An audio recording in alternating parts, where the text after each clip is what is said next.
Hello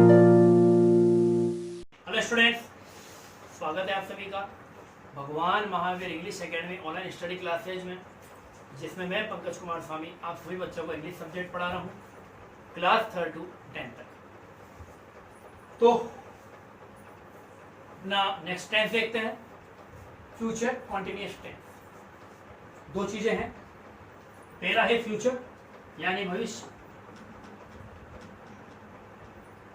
दूसरा है continuous यानी जारी टेंस। तो है से यानी कि अगर हम भविष्य में कोई काम जारी रहेगा, अगर ये शो करेंगे तो कौन सा टेंस होगा? वो फ्यूचर कॉन्टिन्यूअस टेंस। तो क्या लिखेंगे हम? भविष्य में कोई काम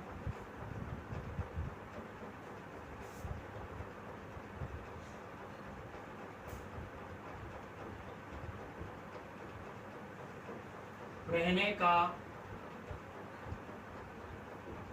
बोध होता है। ठीक है, भविष्य में कोई काम जारी रहेगा, ये शो कौन सा टेंस करेगा? Future continuous tense. हिंदी वाक्यों की बात करें तो जिनके पीछे रहा होगा,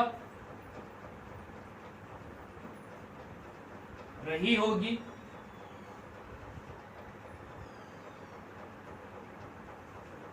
या रहे होंगे, या रहे होंगे आए। यानी कि जिन वाक्यों के भी पीछे रहा होगा, रही होगी या रहे होंगे आता है, वो कौन सा है?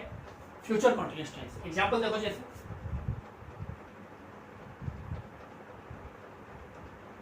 बारिश हो रही होगी,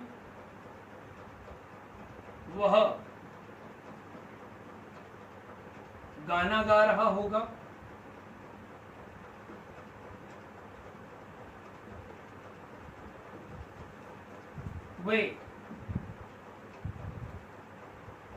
वे सो रहे होंगे,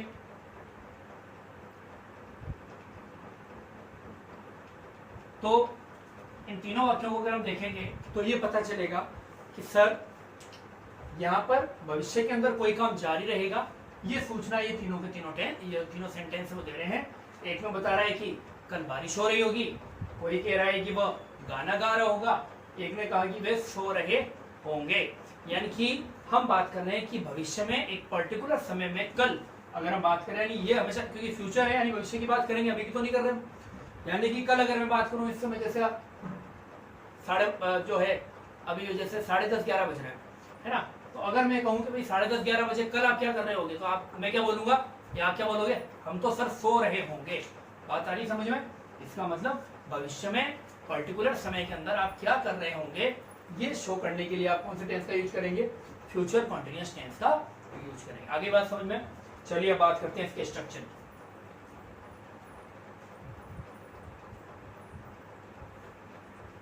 बहुत ही सिंपल स्ट्रक्चर है, अच्छे से समझना क्या है स्ट्रक्चर। सबसे पहले बात करते हैं अफर्मेटिव की।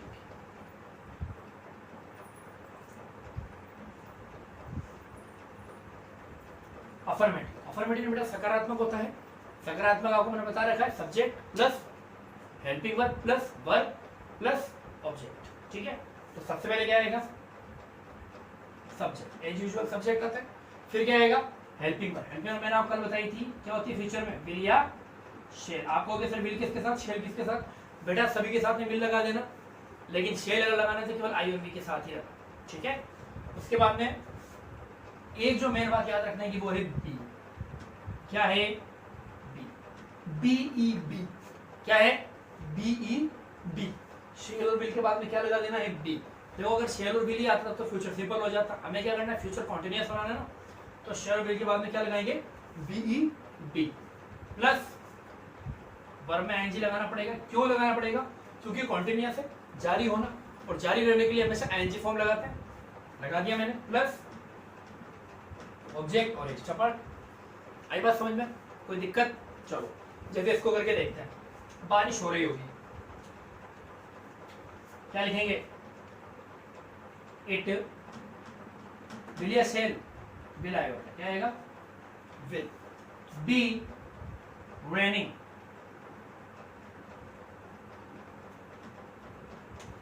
सब्जेक्ट आ गया हमारा, विल और शेल आ गया, हेल्पिंग वर्ब आ गई। अच्छा बी आ गया और बाद में वर्ब में आईएनजी आ गई। ऑब्जेक्ट नहीं है तो नहीं है, कोई बात नहीं है। अगले वाले में ऑब्जेक्ट आएगा, देखो ही, बोलो विल या shall? Will be singing a song. He will be singing a song. देखो सब्जेक्ट आ गया, हेल्पिंग वर्ब आ गई, ये आपके वर्ब में एनजी लग गया और ये क्या है? ये ऑब्जेक्ट। आगे बात समझ में? तो बिल्कुल इजी है, कोई दिक्कत की बात नहीं है। क्या करना है? सब्जेक्ट लगाना है, हेल्पिंग वर्ब में विल या शेल लगाना है, आई और बी के साथ में शेल, बाकी सबके साथ में विल। ठीक है, और अगर आप चाहो तो आई और बी के साथ में विल लगा सकते हो आप, कोई दिक्कत नहीं है। बी बी ई बी हर जगह लगाना है, जहां पर भी कॉन्टिन्यूअस आएगा, प्लस आईएनजी फॉर्म लग जाएगी। क्या लग जाएगी? ING form. ठीक है बेटा, तो ये अफर्मेटिव सेंटेंस था। अब मेरे को बिठाना होगा।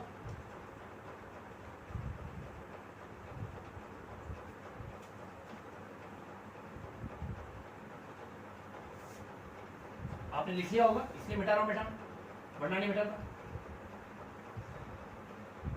अपन स्ट्रक्चर की बात कर रहे हैं तो सारे स्ट्रक्चर आप देख लेते हैं, अपन कल के ऊपर नहीं छोड़ेंगे। चलिए अब नेक्स्ट स्ट्रक्चर की बात करते हैं अपन, नेगेटिव की। किसकी बात करेंगे? नेगेटिव। नेगेटिव सभी को बताया आपको क्या फॉर्मेशन होती है? Subject plus helping verb plus not plus main verb plus object और एक्स्ट्रा पार्ट। चलिए लगाना शुरू करते हैं। सबसे पहले सब्जेक्ट आ गया, हेल्पिंग वर्ब में क्या आता है? विल या शेल? ये लीजिए विल या शेल। अच्छा प्लस क्या आएगा? नॉट आएगा। क्या आएगा? नॉट। प्लस बी, बी भी है ना, वो भी जरूरी है ना लगाना। बी प्लस वर्ब में आईएनजी लगाओ प्लस ऑब्जेक्ट लगा दो और उसके बाद में एक्स्ट्रा पार्ट अगर है तो एग्जाम्पल देख लो। इसी के एग्जाम्पल देख लेते हैं। इसने कहा था बारिश हो रही होगी, अब मैं लिख रहा हूँ बारिश नहीं हो रही होगी, तो मैं लिखूंगा इट की जगह it will not be raining.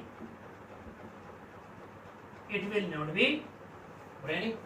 Next देखो, वह गाना गा रहा होगा, अब लिखते हैं वह गाना नहीं गा रहा होगा, तो क्या आएगा? He will not be singing a song. देखो दोनों ही सेंटेंस में देखते हैं, ये हमारा सब्जेक्ट है, ये हमारी हेल्पिंग वर्ब है। अच्छा ये नॉट लगा ही दिया, बी आ ही गया, ये क्या है? ये वर्ब में आईएनजी फॉर्म, और ये क्या हो गया हमारा? बेटा जो चीज़ मैंने आपको बताई थी, अगर आपने वो स्ट्रक्चर में फॉर्मेशन जो है, फॉर्मेट अगर आपने लर्न कर रखा हो, तो आप कोई भी टेंस जो है वो कभी भी गलत नहीं करोगे। बस आपको याद रखना पड़ेगा कि इसमें हेल्पिंग वर्ब कौन सी लगती है और मेन वर्ब कौन सी लगती है। चलिए अब बात करते हैं अपन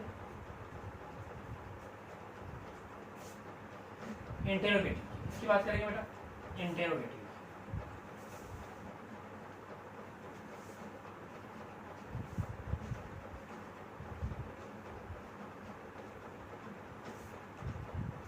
चलिए बढ़ते हैं इंट्रोगेटिव की तरफ।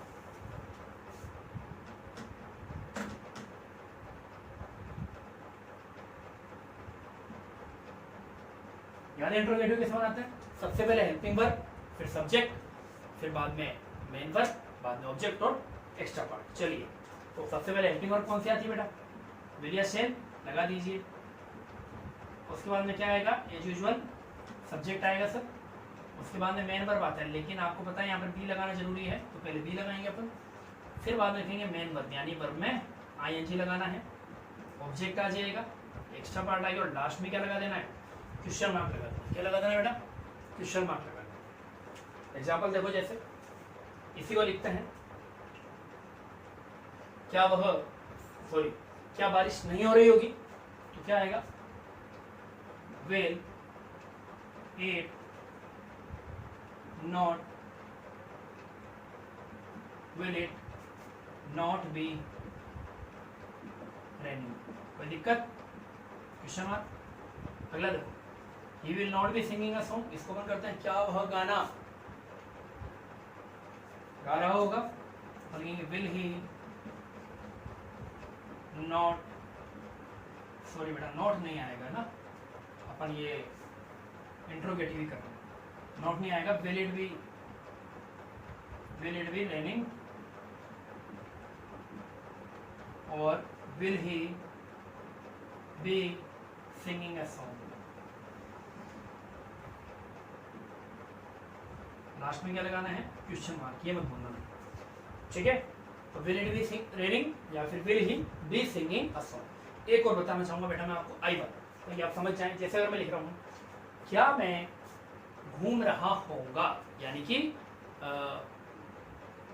आपके ट्रेवल करने का मतलब, ठीक है। तो देखो अब इसको कैसे लगाएंगे अपन, अब देखो मैंने आपको कहा था कि आप विल और शेल दोनों में से कुछ भी आप लगा सकते हो, किसी साथ में आई और बी के साथ, लेकिन बेटा ध्यान रखें जब भी आप इंटेरोगेटिव वाक्य बनाते हैं तो वहां पर शेल का यूज ही किया जाएगा आई और बी के साथ, और बाकी सबके साथ में विल। यानी कि अगर मैं यहाँ पे विल आई लिख देता हूँ तो गलत हो जाएगा, मुझे शेल आई ही लिखना पड़ेगा। क्या लिखना पड़ेगा, शेल आई। गलत क्या हो जाएगा, विल आई। क्या है ये, गलत है बेटा। आ रही बात समझ में क्यों गलत है, इंट्रोगेटिव में ऐसा, ठीक है ना। बाकी में आप कोई दिक्कत नहीं, कहीं भी आप लिखो, पर इंट्रोगेटिव में याद रखना, तो shall I B travelling, shall I B travelling, क्या मैं घूम रहा होऊंगा। तो ये हो गया आपके इंटेरोगेटिव। अब कौन सा स्ट्रक्चर रहेगा, इंट्रोगेटिव नेगेटिव। चलिए इसको भी कर लेते हैं, जल्दी खत्म करते हैं इसको अपन।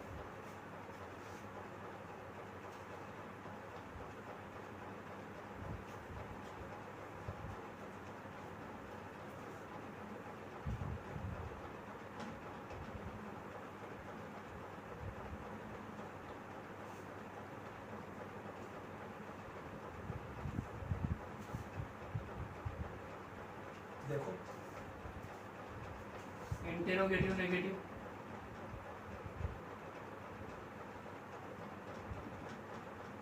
इंट्रोगेटिव नेगेटिव, अच्छा दिख नहीं रहा है ना, चलो कहीं यहाँ वापस लिख देता हूँ, इंटेरोगेटिव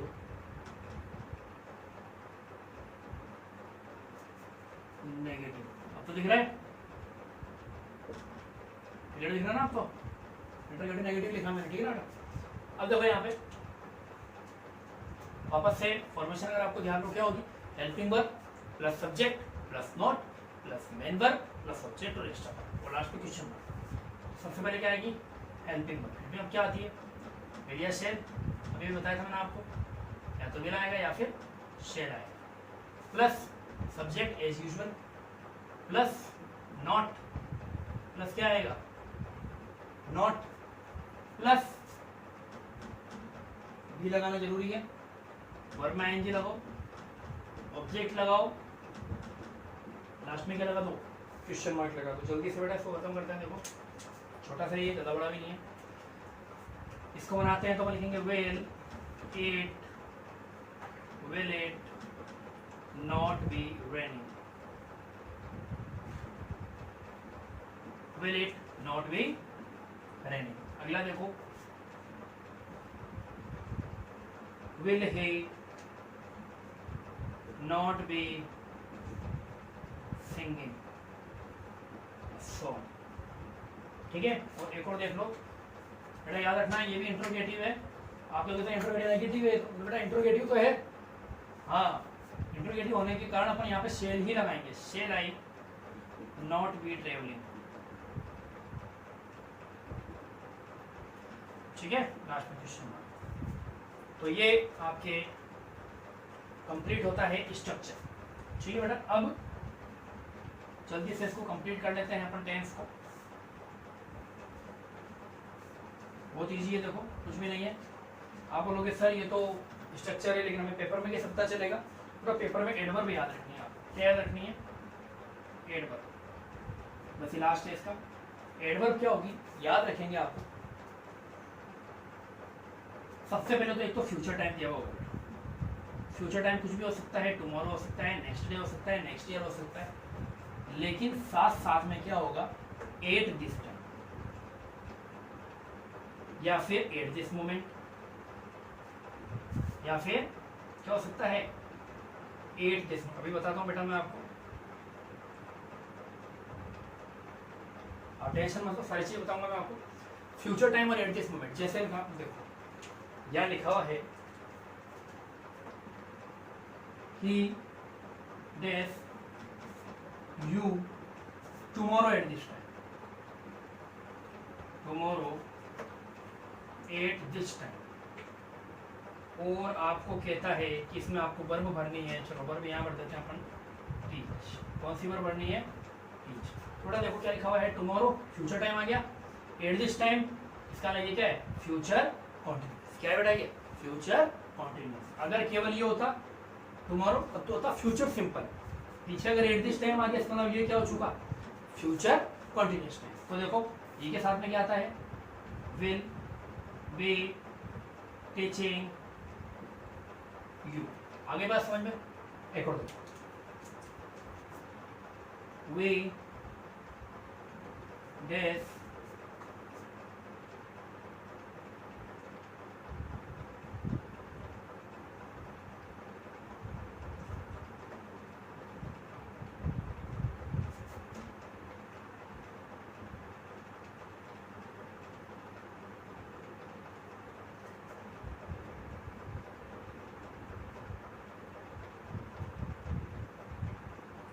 अब देखना पड़ेगा क्या है?